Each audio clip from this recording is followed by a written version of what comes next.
ഇപ്പോൾ വരാൻ പോകുന്ന അറിയുന്നത് ഇപ്പോൾ സീരിയൽ തന്നെയാണ് നല്ല ക്വാളിറ്റിയിൽ 100 എപ്പിസോഡ് എന്താണ് OTT-ൽ ഓ അത് അങ്ങനെ ഒന്നും കൂടെ വരും. അത് ഇപ്പൊ ക്രിയേറ്റീവ് ആയിട്ട് കുറച്ചുകൂടെ അപ്പോൾ perform ചെയ്യാൻ ക്രിയേറ്റീവായിട്ട് പെർഫോം ചെയ്യാനും നല്ല സ്പെൻഡ് ചെയ്തിട്ട് സീരിയലുകളെ അങ്ങനെ ഒരു 100 എപ്പിസോഡ് വെച്ചിട്ടുള്ള കാര്യങ്ങൾ പ്ലാൻ ചെയ്യുന്നതായിട്ട് ഞാൻ അത് കേട്ടിട്ടുണ്ട്. എനിക്ക് തോന്നുന്നു കുറച്ചുകൂടെ എഫക്റ്റീവ്. നല്ല അതെ കാരണം ഇപ്പോൾ 300 ഒക്കെ സീസൺ ഒക്കെ ഇത് മറ്റേ എപ്പിസോഡ് അല്ലേ, 300 എപ്പിസോഡ് ഒക്കെ വലിച്ചു നീട്ടുന്നതിലും ബെറ്റർ. 300 അല്ല 1500 300 ഒന്നും അല്ല.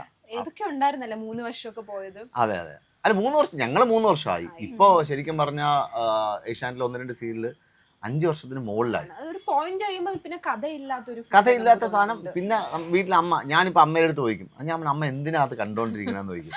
അമ്മ പറയണ ഇത്രയും വൃത്തികെട്ട ഒരു സീരിയൽ ഇല്ല, അവൻ നിർത്തിക്കൂടെ. ഞാൻ നിങ്ങൾ എന്തിനാ കാണുന്നത്, അല്ലാതെ എങ്ങനെ നിർത്തുമെന്ന് അറിയണമല്ലോ എന്ന് പറയും. അപ്പോൾ അവരുടെ ഒരു ഈ പറയുന്ന അമ്മമാരൊക്കെ ഇപ്പം എൻ്റെ അമ്മയും വൈഫിൻ്റെ അമ്മയും രണ്ടുപേരുമാണ് സീരിയൽ കാണുന്നത്. എൻ്റെ അമ്മ ഇപ്പോൾ കുറച്ച് സീരിയൽ കാണുന്ന കുറവാണ്, അമ്മൂമ്മയ്ക്ക് സുഖമില്ലാത്തതുകൊണ്ട് അതിൻ്റെ പറയുകയാണ്. അപ്പോൾ വൈഫിൻ്റെ അമ്മ സീരിയൽ കണ്ടിട്ട് അമ്മ ഇതേപോലെ തന്നെ ചാനലിൽ ടെലികാസ്റ്റ് ചെയ്യുന്ന സമയത്താണ് കാണുന്നത്. അപ്പോൾ അമ്മ ഇപ്പോൾ പറഞ്ഞു, ഇപ്പോൾ ഇതേപോലെ തന്നെ നമുക്ക് OTT പ്ലാറ്റ്ഫോംസ് ഉള്ള എന്താണ് അങ്ങനെ ജിയോയോ അങ്ങനെ ഏതെങ്കിലും എടുത്തു കൊടുത്താൽ മതി, എന്താണ് മറ്റേത് എന്താണ് ഈ ടെലികാസ്റ്റ് ഇതിനുള്ളത് വേണ്ട എന്നുള്ള രീതിയിൽ അമ്മയും പറഞ്ഞിട്ടുണ്ട്. അപ്പോൾ അമ്മയും ശരിക്കും പറഞ്ഞാൽ ഒരു 5-6 മാസത്തിനകത്ത് അമ്മയും OTT-ലോട്ട് മാറുകയാണ്. എന്റെ മുത്തശ്ശി വീട്ടിലാണെങ്കിൽ സീരിയൽ എന്ന് കാണുമ്പോ ചില ദിവസം വല്ല എപ്പിസോഡ് മിസ്സായി കഴിഞ്ഞാൽ ഹോട്ട്സ്റ്റാർ എടുത്തിട്ട് അതിലും ഇപ്പൊ കാണുന്ന സീരിയല്. അതാ പറഞ്ഞത്, അമ്മൂമ്മ കറക്റ്റായിട്ട് 7:30 ഒരു സീരിയൽ കാണും, അത് കണ്ടില്ലെങ്കിൽ പിന്നെ ഹോട്ട്സ്റ്റാറിൽ കാണും.